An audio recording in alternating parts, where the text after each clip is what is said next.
রমজানে একটা জিনিস খেয়াল করেছেন, সারা বছরে যদি সকালের নাস্তা একটু দেরি হয় অথবা দুপুরের খাওয়া একটু দেরি হয়, প্রেশার লো হয়ে যায়, ঘাড় ব্যথা করে অথবা প্রচুর খিদা লাগে, পেট ব্যথা করে, কিন্তু রমজানে সারাদিন না খেয়ে থাকলে যে একটা কষ্ট, একটা পেটে ক্ষুধা লাগা অথবা কোনো মাথা ব্যথা, ঘাড় ব্যথা, প্রেশার লো হয়ে যাওয়ার ব্যাপারটা থাকে না। দেখেছেন আল্লাহ তাআলা কেমন একটা নিয়ামত এই মাহে রমজান, যে সারা বছর না খেয়ে থাকলে কত রকমের সমস্যা মানুষের দেখা যায়, কিন্তু এই যে রমজানে না খেয়ে থাকার ব্যাপারটা, কোনো বিন্দু মাত্র ক্ষয়ক্ষতি হয় না, কোনো খারাপ লাগে না।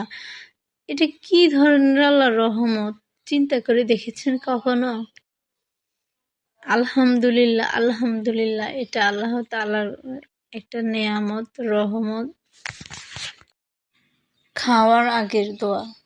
খাওয়ার শুরুতে পড়বেন বিসমিল্লাহি ওয়া বারাকাতিল্লাহ, অর্থ আল্লাহ তাআলার নামে শুরু করছি এবং আল্লাহ তাআলা বরকতের সাথে খাবার গ্রহণ করছি। ঋণ পরিশোধের দোয়া। আল্লাহুম্মাক ফিনি বিহাল্লিকা আন হারমিকা ওয়াগনিনি বিফাদলিকা আম্মান সিওয়াক। অর্থ, হে আল্লাহ, তুমি তোমার হারাম বস্তু হতে বাঁচিয়ে তোমার হালাল রিজিক দ্বারা আমাকে পরিতুষ্ট করে দাও। হালাল রুজি যেন আমার জন্য যথেষ্ট হয় এবং হারামের দিকে যাওয়ার প্রয়োজন এবং প্রবণতা বোধ না করি, এবং তোমার অনুগ্রহ অবদান দ্বারা তুমি ভিন্ন অন্য সকল হতে আমাকে অমুখাপেক্ষী করে দাও। নিঃসন্তান দম্পতির সন্তান লাভের দোয়া। রব্বি লা তাযারনি ফারদা ওয়া আনতা খায়রুল ওয়ারিসিন। অর্থ, হে আমার পালনকর্তা, আমাকে একা রেখো না, তুমি তো উত্তম ওয়ারিস দানকারী। 6 রোজা এই মাসে কেন থাকবেন? এই মাসে 6টি রোজা রাখলে শাওয়াল মাসে 6টি রোজা যে ব্যক্তি রমাদান মাসের রোজা পালন করবে, এরপর সে শাওয়াল মাসে 6টি সিয়াম পালন করবে, তার সারা বছরের রোজা পালনের মতো সওয়াব হবে।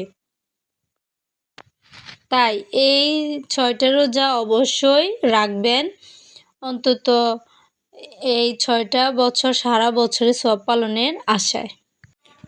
হযরত আওস ইবনে সুরাহবিল রাদিয়াল্লাহু তাআলা আনহু হতে বর্ণিত, তিনি নবী করিম সাল্লাল্লাহু আলাইহি সাল্লামকে বলতে শুনেছেন, যে ব্যক্তি জালিমকে জালিম বলে জানা সত্ত্বেও তাকে শক্তিশালী করার উদ্দেশ্যে অগ্রসর হবে, সে ইসলাম হতে বের হয়ে যাবে। ব্যাখ্যা। জালিমকে বাধা দান এবং মজলুমকে সাহায্য করা হলো মুসলমানদের পবিত্র দায়িত্ব। উক্ত দায়িত্ব পালন না করে বরং যে এর বিপরীত করে, অর্থাৎ মজলুমের কোনো সাহায্য না করে জালেমেরই সাহায্য করে, সেই নিয়ামত হতে বঞ্চিত হবে।